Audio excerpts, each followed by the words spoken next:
दोस्तों नमस्कार। मालिक को खुश करने के दो तरीके होते हैं। पहला तरीका यह होता है कि आप बहुत अच्छा काम करें, बहुत बेहतर परफॉर्म करें और मालिक को खुश कर दें। और दूसरा तरीका यह होता है कि मालिक के विरोधी को पानी पी पी कर गाली देना शुरू करें। इससे मालिक खुश हो जाएगा और उसको ये लगेगा कि आप उसके हितैषी हैं। भारतीय जनता पार्टी में यही दूसरा तरीका अपनाया जा रहा है, जो आसान भी है, ज्यादा मुश्किल नहीं है किसी को गाली देना। और विरोधी कोई और नहीं है, वो है राहुल गांधी। पूरा मंत्रिमंडल और मंत्रिमंडल के अतिरिक्त बीजेपी के स्पोक्सपर्सन तो हद तक चले जाते हैं। राहुल गांधी को दिन भर गाली देना इनका काम है और ऐसा करने से उनको लगता है कि उनके आका नरेंद्र मोदी खुश हो जाएंगे। ऐसा करने के चक्कर में वो कई बार ब्लंडर कर जाते हैं और वो ब्लंडर इतिहास में दर्ज हो जाया करती है। कुछ ऐसा ही ब्लंडर, कुछ ऐसी ही बहुत बड़ी गलती बीजेपी के एक बहुत बड़े नेता ने कर दी है। आज उसके परिवार का इतिहास जानेंगे। आज ये भी जानेंगे कि जो बीजेपी का वो नेता कह रहा है वो कितना सच है या राहुल गांधी जो कह रहे हैं वो सच है। आइए शुरू करते हैं। और एक रिक्वेस्ट है कि पूरा वीडियो देखिए, आपको कुछ ऐसी चीजें मिलेंगी जो आपको शायद कहीं नहीं मिली होंगी। आइए शुरू करते हैं। दोस्तों 2-3 दिन पहले की बात है कि राहुल गांधी ने द इंडियन एक्सप्रेस के लिए एक आर्टिकल लिखा। आर्टिकल का जो शीर्षक था वो था a new deal of Indian business. A new deal of Indian business. Rahul Gandhi इस आर्टिकल में ये कहना चाह रहे थे कि भारतीय जो बिजनेस है, इंडियन बिजनेस है, उसमें कुछ लोगों की मोनोपोली यानी कुछ लोगों का एकाधिकार होता जा रहा है और छोटे मोटे जो उद्योगपति हैं, बिजनेसमैन हैं, उनकी स्थिति बहुत खराब होती जा रही है। और राहुल गांधी ने अपनी इस बात को ईस्ट इंडिया कंपनी से कंपेयर किया। राहुल गांधी का कहना था कि ईस्ट इंडिया कंपनी जब हिंदुस्तान आई, जब भारत आई, तो केवल व्यापारिक उद्देश्यों की वजह से भारत में सफल नहीं हुई, बल्कि यहाँ के जब नवाब थे, यहाँ के जो राजा थे, उन लोगों ने ईस्ट इंडिया कंपनी का अपने हित के लिए साथ दिया और देश के साथ गद्दारी की। राहुल गांधी ने गद्दारी शब्द तो इस्तेमाल नहीं किया, लेकिन राहुल गांधी ने यह जरूर कहा ईस्ट इंडिया कंपनी ने जो भारत में अपना एक अधिकार बनाया, उसमें एक बहुत बड़ी भूमिका यहाँ के नवाबों और राजाओं।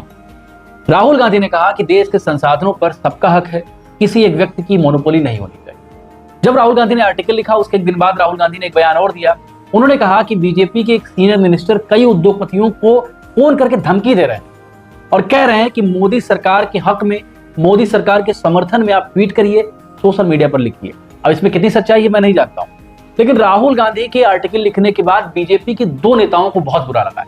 हालांकि बीजेपी ने अपने ट्विटर हैंडल पर यह शेयर करके बताया है कि राहुल गांधी देशद्रोही हैं, देश विरोधी हैं, लेकिन दो नेताओं को बहुत ज्यादा बुरा लगा है। पहली नेता है राजस्थान की उप मुख्यमंत्री दिया कुमारी, जो एक राजघराने से आती है, और दूसरे नेता है ज्योतिरादित्य सिंधिया, जो खुद राजघराने से आते हैं। इन दोनों को राहुल गांधी की बात बड़ी बुरी लग गई। अब राहुल गांधी ने जो अपने आर्टिकल में कहा है उसमें कितनी सच्चाई है, क्या ज्योतिरादित्य सिंधिया जो कह रहे हैं वो सच है, इसके लिए आपको इतिहास के पन्ने पलटने होंगे। मैं आपसे दरख्वास्त करूंगा कि पूरे वीडियो में बने रहें। एक एक पॉइंट, एक एक बिंदु आपके लिए बहुत महत्वपूर्ण होने वाला है। अगर आपने एक भी पॉइंट मिस किया तो आप वीडियो को समझ नहीं पाएंगे। अब इतिहास के पन्ने पलटते हुए हम पहुंचते हैं प्लासी के युद्ध तक। भारत में दगाबाजी का, देशद्रोह का सबसे पहला मामला प्लासी का युद्ध। जब प्लासी का युद्ध होने के पहले सिराजुद्दौला बंगाल के नवाब थे। सिराजुद्दौला ये चाहते थे कि अंग्रेजी राज पूरे देश में ना फैले, अंग्रेजी हुकूमत पूरे देश में काबिज ना हो। सिराजुद्दौला ने अंग्रेजों को हराने का प्रयास किया, लेकिन उनके ही बहुत खास मीर जाफर ने उनको धोखा दिया और रॉबर्ट क्लाइव से जाकर मिल गए। देखिए, मैं ये पूरी बात जो कह रहा हूं एविडेंस के साथ कहूंगा, ऑथेंटिक नोट्स और बुक्स के साथ कहूंगा, उसको आपको जिक्र भी मिल जाएगा डिस्क्रिप्शन में। तो मीर जाफर पहला ऐसा व्यक्ति था जिसने देशद्रोह का काम किया और अंग्रेजों से मिलकर अपने ही राजा को हरा दिया। और हारने वाला राजा था सिराजुद्दौला और हराने वाला जो देशद्रोही व्यक्ति था उसका नाम था मीर जाफर। प्लासी का युद्ध भारत के इतिहास में दर्ज हो गया और यहीं से ब्रिटिश हुकूमत का एक्सपेंशन शुरू हुआ, उसका विस्तार शुरू हो गया। इसके बाद देखिए एक और थियरी आती है, अंग्रेजों की थियरी डिवाइड एंड रूल, जिसको काफी हद तक प्रेजेंट गवर्नमेंट इंप्लीमेंट कर रही है, डिवाइड एंड रूल की कोशिश कर रही है। लेकिन फिर मैं इतिहास के पन्ने की बात करूंगा। 19वीं सेंचुरी में लॉर्ड डलहौजी ने एक नीति अपनाई, एनेक्शन यानी विलय की नीति अपनाई। उसकी अपनी थ्योरीज थी और विलय की नीति में कई सारे राजाओं ने अंग्रेजों का साथ दिया। अगर अंग्रेजों का खुलकर ये राजा विरोध करते तो ये विलय की नीति कभी भी भारत में, कभी भी हिंदुस्तान में फलीभूत नहीं हो पाती। इसमें एक बहुत बड़े नवाब हुए, अवध के नवाब। उन्होंने अंग्रेजों को अप्रोच किया और कहा कि आप हमको प्रोटेक्शन दीजिए, हम आपके साथ मिलजुल कर काम करेंगे।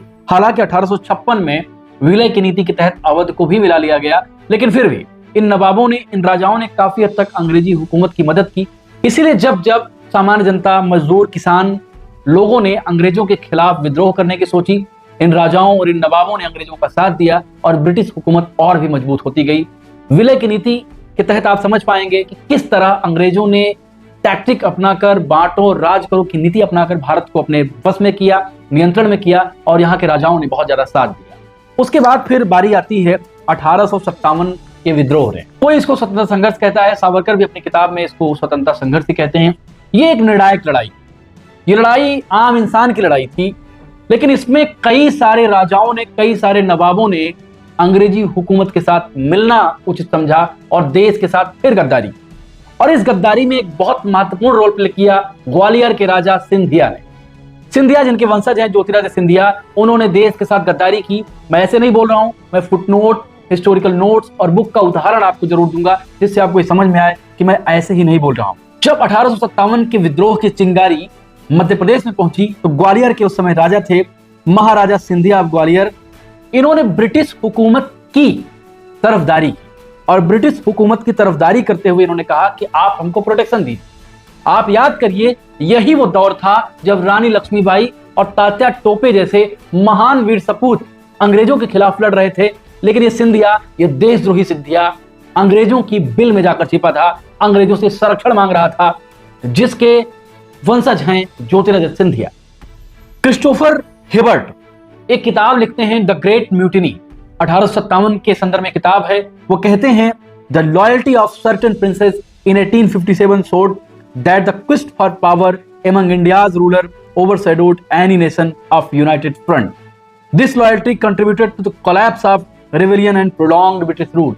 क्रिस्टोफर हिबर्ट अपनी किताब द ग्रेट म्यूटिनी में कहते हैं कि अगर नवाबों और राजाओं, सिंधिया जैसे राजाओं ने अंग्रेजी हुकूमत का साथ नहीं दिया होता तो जो हुकूमत 90 साल और चली, 1947 में भारत को आजादी मिली, वो शायद 1857 में ही आजादी मिल जाती। ये बहुत मार्के की बात है। ये नवाब, ये राजा जब अंग्रेजों से अपनी पेंशन ले रहे थे तो रानी लक्ष्मीबाई और तात्या टोपे जैसे लोग भारत के लिए जान दे रहे थे। ये बात याद कर लीजिएगा, बहुत अच्छे से नोट डाउन कर लीजिएगा और सिंधिया को कभी मिले तो समझा भी दीजिएगा। ये मामला यही नहीं है, हैदराबाद के निजाम ने भी ब्रिटिश हुकूमत के साथ अलाइन किया, यानी ब्रिटिश हुकूमत के साथ समझौता किया और कहा कि भैया ऐसा है कि आप हमको संरक्षण दीजिए, थोड़ी सी ऑटोनॉमी भी दीजिए, हम आपके लिए वफादार बने रहेंगे। तो ऐसा नहीं है, सिंधिया अकेले नहीं थे, लेकिन निजाम की भी बात थी। लेकिन आज ज्योतिरादित्य सिंधिया बहुत ज्यादा उछल रहे हैं, इसलिए मैं सिंधिया पर ज्यादा बात करूंगा, सिंधिया को बहुत ज्यादा इंफेसिस करूंगा। तो सिंधिया की कुछ और चीजें भी आप जान लें। जब 1857 में विद्रोह की चिंगारी ग्वालियर पहुंची तो ग्वालियर चूंकि एक सेंटर में है, भारत के मध्य में ग्वालियर स्थित है। अगर आप ठीक से मैप देखेंगे और अगर मध्य में सेंटर में कोई राजा है, कोई महाराजा है, उसका कदम, उसकी स्ट्रेटजी, उसका स्टेप पूरे देश की स्ट्रेटजी पर बहुत ज्यादा प्रभाव डालता है, बहुत ज्यादा। आज भी अगर एमपी और उत्तर प्रदेश जैसी जगहों पे बहुत सारी चीजें होती हैं तो पूरा देश प्रभावित होता है। जब ये चिंगारी ग्वालियर पहुंची तो ग्वालियर के राजा जयाजीराव सिंधिया साहब ने अंग्रेजों की हुकूमत स्वीकार की और कहा कि आप हमको थोड़ी सी आजादी दीजिए, संरक्षण दीजिए, हम आपके साथ खड़े हैं, हम कभी भी आपके खिलाफ नहीं जाएंगे। इवन रानी लक्ष्मीबाई और Tatya Tope at that time पूरी अंग्रेजी हुकूमत से लड़ रहे थे।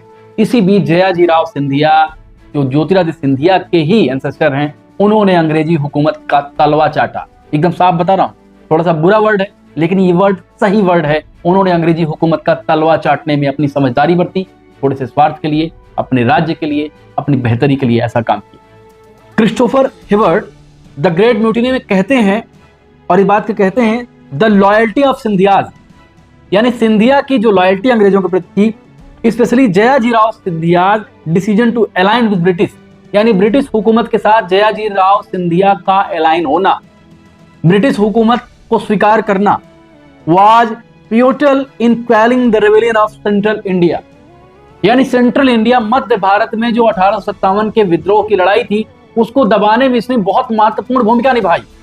ये अंग्रेज ऑथर कह रहा है, कोई भारतीय ऑथर नहीं कह रहा है, वो क्यों झूठ बोलेगा। उसने एकदम साफ साफ अपनी किताब द ग्रेट म्यूटिनी में इस बात को कहा है। आगे कहते हैं preventing a stronger more unified resistance, यानी जो रेजिस्टेंस यूनिफाइड हो सकता था, पूरे देश में फैल सकता था, इन सिंधिया ने गद्दारी, देश के साथ दगा किया, धोखा किया। एक अंग्रेजी राइटर और हैं पर्सिबियल स्पीयर, उन्होंने एक किताब लिखी है अ हिस्ट्री ऑफ इंडिया। उन्होंने कहा कि Jayajirao Scindia calculated alliance was means to ensure his family rule in Gwalior, मतलब जयाजीराव सिंधिया को यह लगा कि अगर वो अंग्रेजों से समझौता कर लेंगे तो ग्वालियर में उनके परिवार का राज रहेगा, कहीं ऐसा ना हो कि डेमोक्रेसी आए और जनता का राज हो जाए। तो जयाजीराव सिंधिया, जिनके वंशज ज्योतिरादित्य सिंधिया इतना ज्यादा उछल रहे हैं, राहुल गांधी को गाली बक रहे हैं, उनको ये समझना चाहिए कि उनके एंसेस्टर दगाबाज थे, धोखेबाज थे, चीटर थे, अंग्रेजों के तलवा चाटने वाले। ये मैं नहीं कह रहा हूं, कई अंग्रेजी राइटर भी इस बात को कह रहे हैं, मैं रेफरेंस के लिए डिस्क्रिप्शन में इसको लगा दूंगा। यानी ग्वालियर के राजा के एक कदम ने पूरे भारत में कितना महत्वपूर्ण रोल प्ले किया, अंग्रेजों की कितनी बड़ी मदद की। यहां तक कि अंग्रेजी अखबार उस समय ग्वालियर के राजा सिंधिया को अपना मित्र बताते, जिनके वंशज ज्योतिरादित्य सिंधिया अपने खानदान की डींगे मारते नहीं थक रहे हैं। कुल मिलाकर राहुल गांधी का फिर वो कहना कि संसाधनों की लड़ाई में किसी व्यक्ति की मोनोपोली नहीं होनी चाहिए, मुझे नहीं लगता कि इसमें किसी व्यक्ति को आपत्ति होनी चाहिए, चाहे वो ज्योतिरादित्य सिंधिया हो, चाहे वो दिया कुमारी हो। ये लोकतंत्र है, 21st सेंचुरी है, 1857 का भारत नहीं है जब अपने हिस्से को बचाने के लिए आप देश की जनता को आग में झोंक देंगे। आज अगर देश की जनता को आप आग में झोंकना चाहेंगे तो आपका खात्मा निश्चित है। और कोई राजा, कोई रानी, कोई महाराजा इस देश में नहीं है। ये देश डेमोक्रेटिक है, डेमोक्रेसी इस देश की पहचान है।